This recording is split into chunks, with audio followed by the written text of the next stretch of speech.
it's Katie Jacques with Major Film Events. We're back for another red carpet, technically an orange carpet here at the Chinese Theater in Hollywood, California. We're at the Dances with Films Festival, LA's favorite indie film festival, again since 1998. It is packed here on the red carpet. There's a million people. We got director, writer, actors, and we're having a great time. We got to get going. We'll be back. Yeah, Kynlee, tell us about, give us your full name and tell us about your role in Sally Get the Potatoes. I am Kynlee Heiman, and I am Sally and in the movie, and yeah, it's Sally Get the Potatoes. I loved it so much. I'm so happy and glad that Danicah picked me to bring Sally Get to life, and I'm so happy and glad, and it was so much fun to go through the emotions with that she had in the movie. What was your favorite scene to shoot? Did you like rolling around in the laundry cart? Yeah, that was the most funnest one, probably. I want to do that. That sounds like a win right there. Yeah. All right. Well, thanks for speaking with us. You have social media? Kind of young for that, but let's get it anyway. Yes. You gotta have it. A profession. That's a profession. Yes. It's called Kynlee the Great. Kynlee the Great. Kynlee the Great. All right. Well, good luck tonight. Thanks again. So, Sally Get the Potatoes. Tell us what inspired the project, how you developed the script, and etc. Yeah, the film was inspired by this relationship between children and adults and those moments where we lose our innocence, and we always have to grow up, but the moments that happen are sometimes small, they're not big, they're not always in front of people, and so this really explores the great relationship between how hard it is to be a parent and start to tell your child the truths about the world, and how hard it is to be a kid and start to learn the things that take our innocence away. How was it directing Amanda and Kynlee? It was an absolute joy. They are the best. Hire these women and these girls. I absolutely loved working with Amanda. I actually saw her in a play a couple of years ago, and I called her in for this because I knew how right she was. And we had 6 hours with her to get all of her coverage because she was doing a show, and so that was a real testament to the way that we could do the time crunch. And then working with Kynlee, truly I am overjoyed and also in awe of her. She is just such a light. She is so wise beyond her years, but also so playful, and having those two balances together really brought this character to life. I couldn't be prouder. So great. Well, I'm looking forward to the project. I wish we had more time to chat. We got to get your social medias before we go. So you want to give yours, Amanda? Yes, I am _Amanda Ferguson on Instagram. Yes. And Danicah? Yes, I'm at Danicah.Waldo, and you can also follow the movie at Sally Get the Potatoes Film. We've got 2 more festivals already lined up, so come check us out. Tell us about your project and being here at this film festival, in particular, the Dances with Films. So, Space Lightning is a kids film, and it's basically if you took Star Trek and you got a teenage influencer to man the ship and document all of the adventures. And what inspired this story? Is it based on reality? Kind of. Well, there was this news article that we read where it took a poll of all what kids wanted to be when they grow up, and overwhelmingly in 2022 it was influencer. So we were like, well, maybe we should say something about that. So it's like Spock on like the Enterprise, but like on Instagram, right? Pretty much. And the design, the entire spaceship, our entire world is made of cardboard and duct tape. So there's like strings flying. Then we don't hide that stuff. It's tongue-in-cheek. Yeah, no special effects. It was all live action, all real. Exactly, right? Exactly. All practicals. And what do you want people to take away from this film? How do you want them to leave the theater feeling? I want them to feel like they can go out and do something like this too. I want kids to watch this and be like, well, I've got duct cake, I've got cardboard, I can go and do this too. Well, sounds like a good time. I'm looking forward to seeing it, and we got to wrap up, but let's get your social media for, I guess, you and the film, so we can all keep in touch. If you check out on TikTok, Space Lightning Show, at Space Lightning Show, we've got all sorts of shorts with all of our characters and our full cast. Oh, that sounds cool. Or at Dances with Film Festival, tell us about the project and what it means to be here at this particular festival. We're both here with Presumed Incompetent. It's a short, fictionalized fictionalized storytelling of the real life of Winston Brown, who's our teenage lead actor, who also has apraxia and non-speaking autism. And it is a 29-minute, picture of what it's been like for him and how his life just opened up and exploded after discovering a new communication method, which is a spelling board. Well, sounds like a deeply, emotional and vulnerable story. So what was it like for you playing the mother? Yes, well, as I said, as I've told these guys, I'm a mom of neurotypical kids, so I'm like, okay, and I met this boy and I met his family and I thought to myself, what it must be like to have a child who is literally kind of locked in for 15 years. You don't think he can do or say anything, and it turns out he has an entire world of thoughts. He's been listening the entire time and is beyond, he's a genius, literally. Beyond his non-speaking autism has kept him trapped in his body, and all of the experts told his family that he was cognitively impaired. And once he discovered this spelling method and he could start to communicate, they found not only is he not cognitively impaired, he is a savant. He can multiply 5-digit by 5-digit numbers in his head. He does calculus. He's a thoughtful writer. He's funny. It's just been an extraordinary journey. Everybody should see it. Yeah, we look forward to it. I wish we had more time. We got to wrap up. Let's get your social media real quick. Yeah. Oh, great. Well, we're at triplethreat.us. Wait, I don't even know my Triple Threat US. No, or is it CT? Or Triple Threat CT? I don't even know.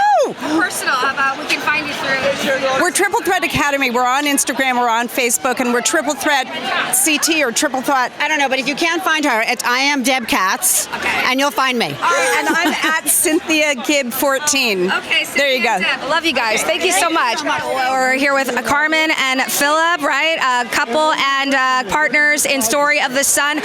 We are a little short on time. Tell us one thing you want our audience to know, your audience to know about the film. It is the world's first film made entirely out of birch bark. Right here. Took 3 years, I heard. 2 years. Almost 3. But we met 3 years ago, and he told me the story on our first date. Oh, I love it. What inspired the project? The sun and birch trees. Birch trees. I'm a fine artist. I work with birch bark, and it's a very special medium to me, and I want to bring it to the world. Yeah. How long did this take? Like a week. Not bad. Yeah. Are you an artist as well, Carmen? I'm primarily a musician. Awesome. All right. Well, let's get your social media before we let you go.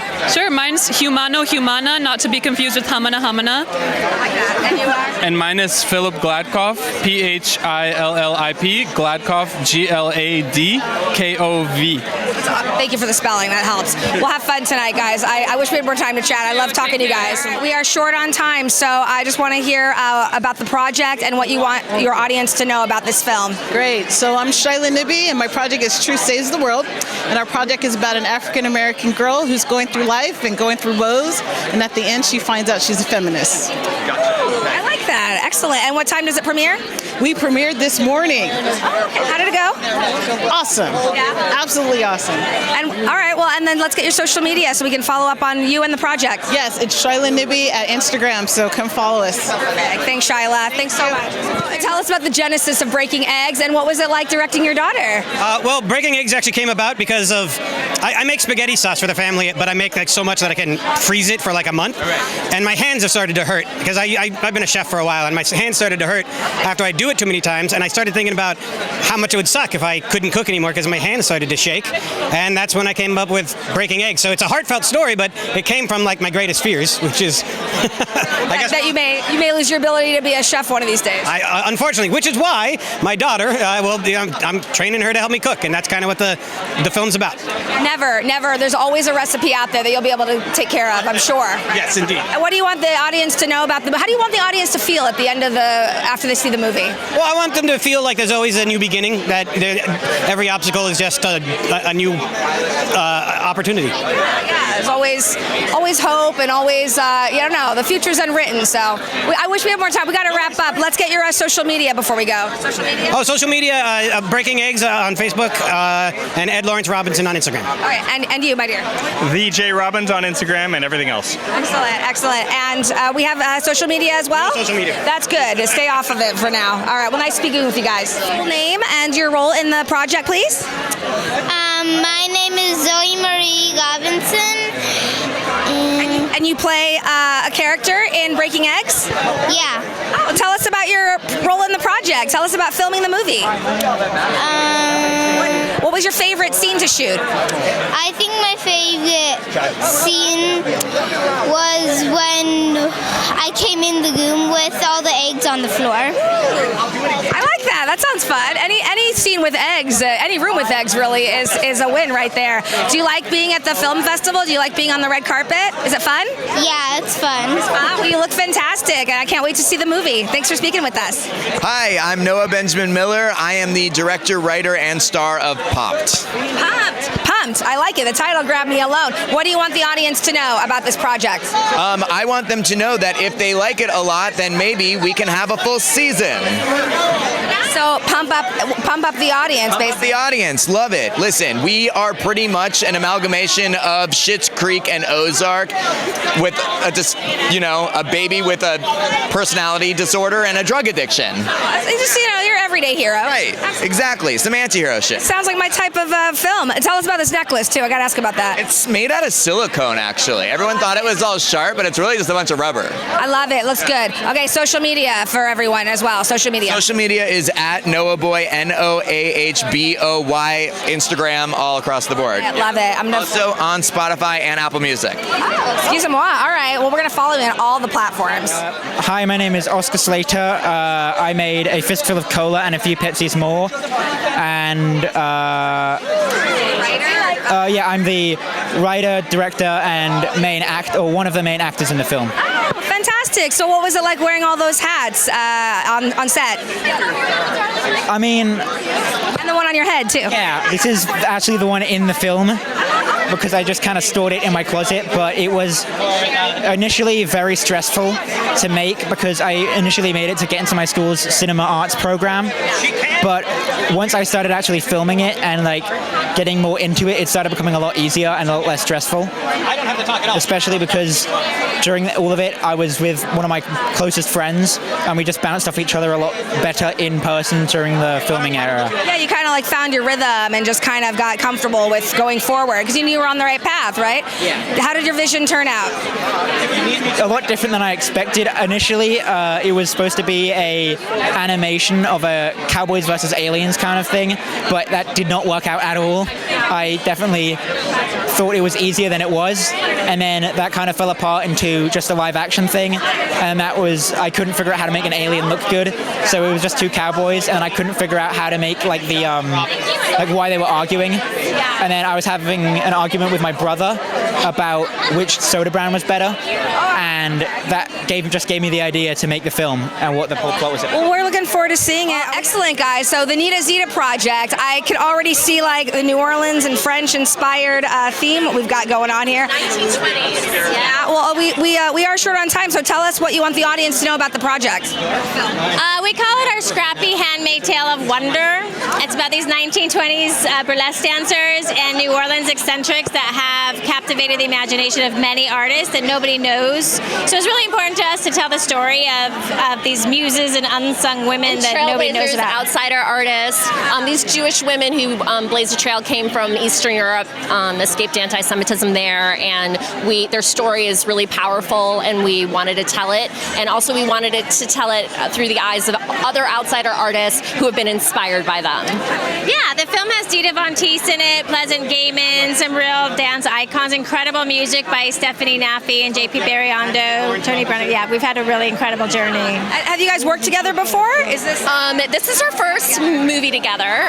It's been amazing. It's been such a dream working with Marcy. She's so wonderful to work with. She's so creative. I just go along with her vision, and we work really well together. And do you guys have any experience in burlesque yourselves? Yep, I had an act based on Nita and Zita back in the 90s, an acrobatic contortionist burlesque act. And I had a dance partner who died in 2018, so the film was made as a love letter to her. So, and we got to wrap up, but let's get your social media so we can all follow up with you guys. Oh, great. Yeah, I'm at Miss Marcy Darling, and the film is the Nita Zita Project.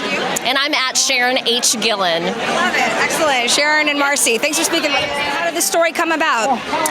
I think it's a story about high school, but most importantly, it's a story about friendship and a story about acknowledging that just you being you is enough. And I think that was definitely the biggest inspiration, and it's what inspired all of the performers to really put themselves in a position to be vulnerable, which I think is not difficult, especially for us younger actors. So I think everyone was really honest, and I think that's where the story came from, was honesty.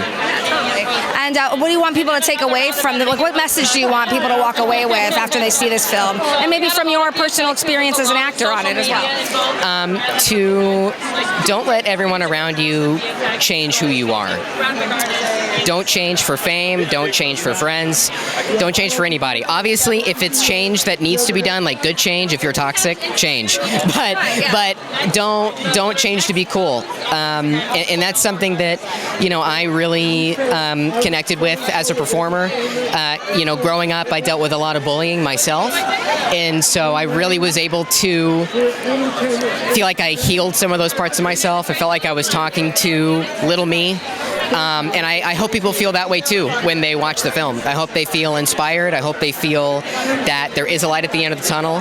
And I hope it's a movie that brings people together. Embrace who you are. It's a great message. Let's get all your social media before we let you go. Okay. My Instagram is The Real Reed Miller, and that's REID, not REED. Okay, all right. Yeah. And you guys as well? Yes. My Instagram is The Isabella Ferreira. And social media? At Anthony Garcia. Whatever works, that works. All right, well, thanks, guys. Will tell us about the origin of the project, what inspired it. So I lived in London for a long time, then I moved back to my hometown, which is close to Fenland, which is the east of England. It's very kind of flat land, really good cinematic kind of images. So I thought, well, what sort of story can I create based on my sort of background? And it's a dance-based drama. It's about a former professional dancer who's now homeless, and he reluctantly befriends a young troubled girl to help her learn to dance for a school talent show. Okay, is there any truth to the story here? Is based on personal experiences? Yeah, there's a little bit of truth. I trained as a dancer, but I've mainly been an actor most of my life. I was a little shit at school, so I kind of get used to trying to keep myself creative and using that background of I'm with you. I had quite a few detentions myself senior year. I wish we had more time. We got to wrap up, but let's get social media before we let you go. Your social media. So my social media is Mr. Austin Staten, which is MR Austin Staten. Have fun tonight. We're so honored to be here, first of all, at the Dances with Films. And our pilot is about social media. It's about a girl who gets caught stalking her crush on Instagram, and it gets leaked to the whole school, and everyone knows that she's been stalking her crush, and they sort of start treating her like a social outcast. And then people start going to her and paying her to stalk people for them. Oh my gosh, that never happens. Nobody ever stalks anybody on social media. Never stalked there. No one. Nope. No. And what was your take on the project, Reese? I mean, it was really fun. I'm so proud of all the work that our wonderful cast and crew put in, and that our little project got to such a big festival, and to get to see on the big screen where I've seen other amazing movies is such an honor. Yeah, there's over 100 films, well over 100 films here. How do you think this festival stands out from the others? Well, honestly, this is our first festival that either of us have ever done, but just from I've watched this from afar. We both just graduated from college, so seeing this and actually being here, seeing it online, being here, two completely different things. And I think we both just feel so honored, and to be around such amazing creative people, because like you said, there's over 100 films, pilots, shorts, music videos, so much creativity. Everything I've seen has been great. Yeah, everything is fantastic. Yeah. So to be amongst such amazing filmmakers is just such an honor. You're right in the mix, man. And it's good vibes. I like this festival. We got to wrap, but let's get social media before we go. So if you want, not the one to stalk you guys on though. No, don't stalk me or anything. anything, definitely do. So our pilot Instagram is the letter X post. My Instagram is r.othon. Excellent. And my Instagram is Reese, R-E-E-C-E, M11. All right, I'll make a note. I'll creep on you guys later tonight. Thanks, guys. Thank you so much. All right, we're here with Lily and Taylor of Vitch. Great name. Tell us about the project. What do you want your audience to know about this film? So Vitch is the story of a modern-day witch who lives in Venice, California. Yeah, she gets through life using her magic and then suddenly isn't allowed to use it anymore and has to learn how to be a functioning adult without ever having done that. You had me a witch living in Venice Beach. That sounds insane. Tell us more, Taylor. So I was at a party one time, like 2019, and I met this woman, and she was like, "What do you do?" And I'm like, "I'm a writer." And I was like, "What do you do?" And she was like, "I'm a witch." And I was like, "All right, that makes sense. Venice, California." And then from there, I was like, "Yeah, we got to write a story about a witch in Venice." Was this on the boardwalk or like out of Abbott Kinney somewhere? It was at a party with people with too much money. That's why she was a witch, you know? She could afford to be. Yeah. And that's where the plot came from, basically. Oh, I love it. And I don't know, what kind of impact do you want this to have on people? What do you want them to like? How do you want them to feel when they leave the theater? I just hope people connect with the humor, enjoy the plot, and want to just keep watching more, because we got a lot more coming where this came from. So. Very nice. And how about you, Taylor? What have been people's reactions so far? Has anyone seen it? I mean, are they like, "Oh, you're the guy that writes the witch movies, right?" Yeah. So I would say the biggest note is people want to know what happens next, which is great. But there's an element of forbidden love that I think everyone can relate to, and also in your 20s trying to figure out what's next. Forbidden in many ways and unrequited, I'm sure. Well, I really, seriously, for reals, I'm looking forward to this. We got to wrap up, but let's get social media so we can follow up with you guys. Absolutely. Yeah, thanks so much. What is your social media? Oh, my social media. Hey there. Yes. So my handle is Lily, Lily, Claire, CLAIREEE with 3 E's. Yes. And you, Taylor? No Instagram, too cool for that. And I hope that makes people more intrigued, honestly. Yeah. I watched the trailer. It sounds like a fun project. Got a little bit of levity, but also a serious message. And tell us, what do you want your audience to know about the film? The main thing I want them to know is that, yeah, it's definitely a dramedy, has comedic moments, dramatic moments, but I think it's a unique movie that is kind of like a backwards immigrant story. You know, it's a guy moving back to Mexico in search of a better life. And a lot of movies kind of portray us Latinos as the victims of Americans, whereas this movie examines the relationships within the Latin community itself and the classism and racism that exists within it, you know? I mean, how important was it for you to, I guess, get the message across? Like it has, like you said, it's a dramedy, but there's also social elements to it. And what kind of was a big responsibility for you as an actor? Yeah. Well, as an actor, honestly, I feel like I relate a lot to the character because I feel like I experience in real life a lot of the things that he experienced. So, yeah, it was just like, since the moment I read the script, it was a challenging script. I saw it, I read it, and I fell in love with the story. And I just feel like the message is just being told in a different way, because usually Latino stories are told by the point of like Latinos could just come here and struggle really hard and they still here and work. And in this story, you can see a little bit of that, but there's a dream about going back to my country and start all over there because I feel like I can have a better future there.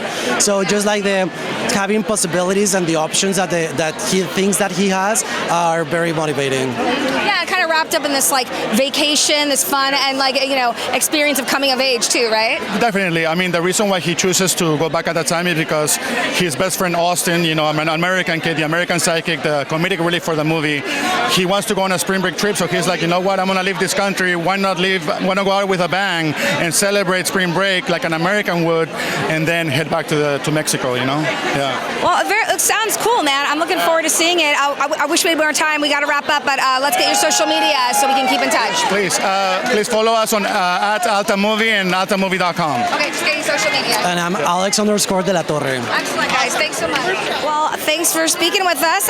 You're here with Karita. Karita, I like that. How was it directing together?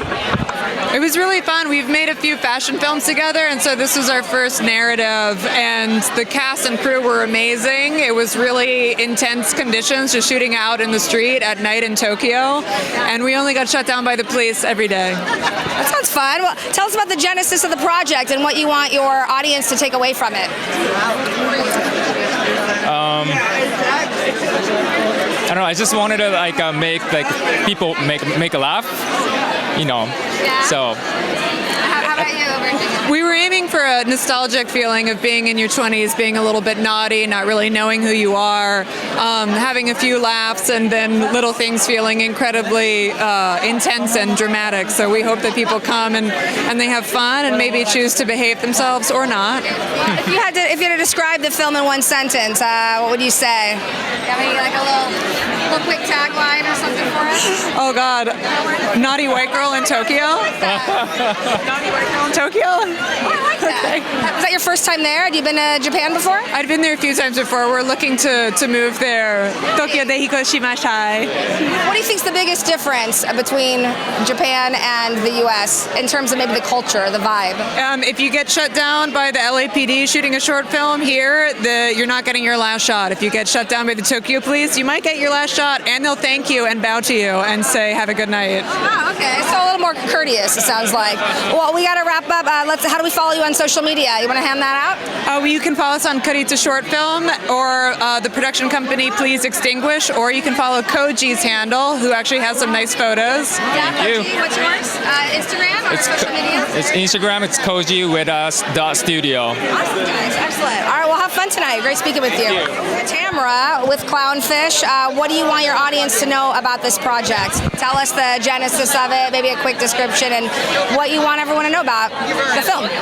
It is about two people who connect on an online dating app, and they do not exactly present themselves how they are, but they decide to meet in real life, and clowns may be involved. Wow. I say that never happens. People are always honest online, aren't they? Everyone is super honest on their dating profile. Exactly. Wow. And what inspired the story? Did you hear about something specific?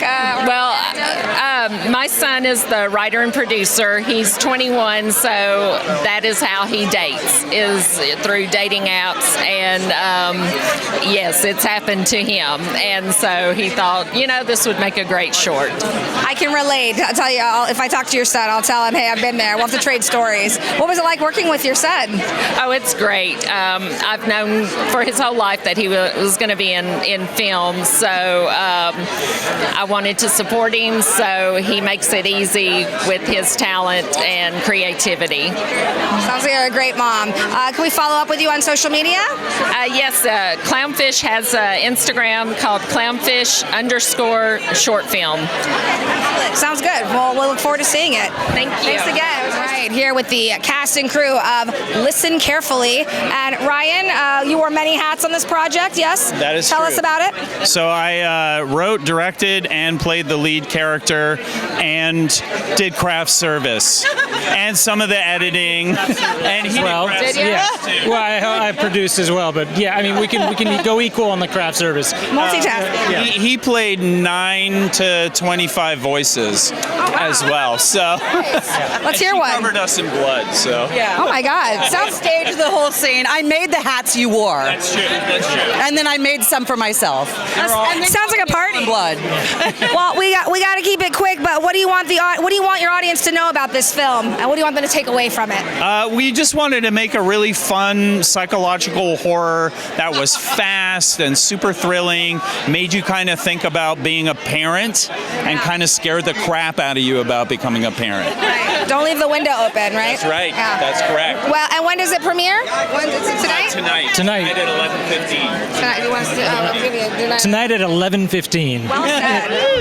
And final thoughts, my dear. Add your token charm to the interview I love getting in the head of these guys and just manifesting, and then covering it in blood. Yeah, who did you want to cover in blood the most? Oh, this one does it right. See it on the poster. Right. Right, and this one I made dead, and he looks really good dead. It's quite impressive. Very, very lifelike in I death. got off easy. I got to play dead. You so, want to yeah. poke him with a stick, even. Yeah. Okay, and how are we going to follow up with you guys? Social media? Yeah, listen carefully.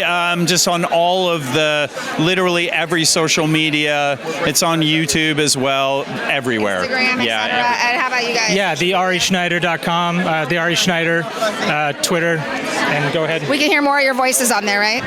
On your social media? Yeah, you can hear some of my voice. Yeah, sure. If you got to really go scrolling through it. 29 of them. All 29, 26, but yes. Social media, I'm actually on Instagram, but I hardly post anything. I am an analog artist, man.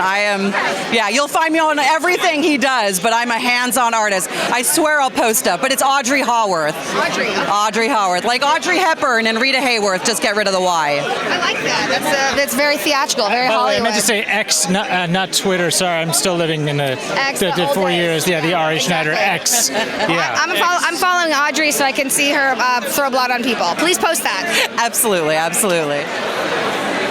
And the beat goes on tonight at the Dances with Films Festival in Hollywood, everybody. What an insane carpet, you guys. We talked to, I think, 60 filmmakers, actors. Like, I learned so much. There's so many projects I want to see, documentaries about Japan and horror films where people are like, throwing blood on each other. It's insane. So I'm looking forward to the rest of the festival. It goes on for a few more days, so be sure to check it out and come back and see us. Katie Jacques with Major Film Events. Keep watching, because you never know where we'll be next.